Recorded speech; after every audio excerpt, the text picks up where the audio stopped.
भगवान बुद्ध ने कहा है कि जिसने अपने मन को वश में कर लिया है, उसकी जीत को देवता भी हार में नहीं बदल सकते हैं। अर्थात मन को वश में करने का नाम ही आत्मसंयम है, जिसका अर्थ है अपने आप को वश में करना, अर्थात मन, वचन और कर्म पर अधिकार प्राप्त करना, ताकि शरीर से कोई अशुभ कार्य न होने पाए, जिससे कोई अपशब्द न निकले और मन में कभी अशुभ विचार न उठने पाए। यदि मनुष्य अपनी इंद्रियों का प्रयोग उचित ढंग से करता है तो ही वह मनुष्य कहलाने का अधिकार रखता है। यदि उसका अपने मन पर अधिकार नहीं है, उचित और अनुचित का ज्ञान नहीं है, तो वह मनुष्य के पद से गिरकर अन्य योनियों में गिने जाने योग्य हो सकता है। भगवान बुद्ध ने कहा है कि जिसने अपने मन को वश में कर लिया है, उसकी जीत को देवता भी हार में नहीं बदल सकते हैं। अर्थात मन को वश में करने का नाम ही आत्मसंयम है, जिसका अर्थ है अपने आप को वश में करना, अर्थात मन, वचन और कर्म पर अधिकार प्राप्त करना, ताकि शरीर से कोई अशुभ कार्य न होने पाए, जिससे कोई अपशब्द न निकले और मन में कभी अशुभ विचार न उठने पाए। यदि मनुष्य अपनी इंद्रियों का प्रयोग उचित ढंग से करता है तो ही वह मनुष्य कहलाने का अधिकार रखता है। यदि उसका अपने मन पर अधिकार नहीं है, उचित और अनुचित का ज्ञान नहीं है, तो वह मनुष्य के पद से गिरकर अन्य योनियों में गिने जाने योग्य हो सकता है।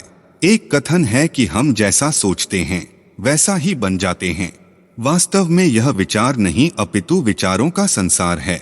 हमारी सोच और विचारों का प्रभाव हमारे मन पर गहरा असर छोड़ता है। मनुष्य के मन में विचार ही बार बार उभर कर आते हैं, जो मनुष्य को दिशा देने का काम करते हैं। विचार ही मस्तिष्क को गति प्रदान करते हैं और गलत विचार क्रोध की ओर जाने को विवश करते हैं। यह हमारी भूल है कि हम सोचते हैं कि वचनों की कोई शक्ति नहीं है। संसार में जो भी हुआ, जो भी हो रहा है और जो भी होगा, सब हमारे कर्म के प्रभाव से हुआ है, और जो हो सकता है और आगे जो होगा वह कर्म की शक्ति से होता है, वह विचारों की शक्ति होती है। यदि हमारे अंदर आत्मसंयम नहीं है तो आत्मिकता का धन हमारे हाथ नहीं आ सकता है। हम इंद्रियों के जाल में फंसकर पहले तो निर्मल होंगे, फिर अपमानित होते हुए पहले अपना अनिष्ट करेंगे और फिर किसी और का करेंगे। यह सच है कि जो लोग दूसरों के लिए सोचते हैं, उनका मन विश्वासपूर्ण विचारों का स्रोत है। इसलिए यदि बुराई से बचना हो तो अपनी दिशा को भलाई की ओर मोड़ देना चाहिए। वास्तव में यदि आप जीतना ही चाहते हैं तो सबसे पहले आत्मसंयम की आदत डाल लें, क्योंकि संयम का अर्थ ही है अपनी बिखरी हुई शक्तियों को निश्चित दिशा देना। मान लीजिए जिस कार्य को नहीं करना है और जब उसे ही करने के लिए मन आकर्षित करता है तो आप उसे प्रयासपूर्वक रोकने के लिए मन बना लें। उसे ही आत्मसंयम कहते हैं। संयम का अर्थ है जब आकृति आकर्षणों की ओर जाने के लिए हमारा मन सहज रूप से रुक जाए। गांधी जी ने कहा था कि अनुशासन और बलिदान के बिना मुक्ति की आशा नहीं की जा सकती है, लेकिन यह बात भी सच है कि लोग अक्सर गुस्से में विवेक शून्य होकर तुरंत अपने आत्मसंयम को गुस्से में खो देते हैं।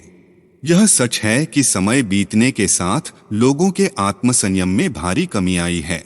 इसके गंभीर परिणाम सामने भी आए हैं। इसलिए आत्मसंयम की उपयोगिता को किसी भी हाल में कम नहीं आंका जा सकता है। लेकिन यह भी सच है कि शुरुआत में आत्मसंयम का मार्ग थोड़ा कठिन लगता है। अर्थात मन को वश में करने का नाम ही आत्मसंयम है।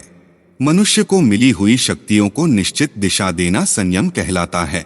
बुलंदी की उड़ान पर हो तो जरा सब्र रखकर हवाओं में उड़ो। परिदे बताते हैं कि आसमान में ठिकाने नहीं होते।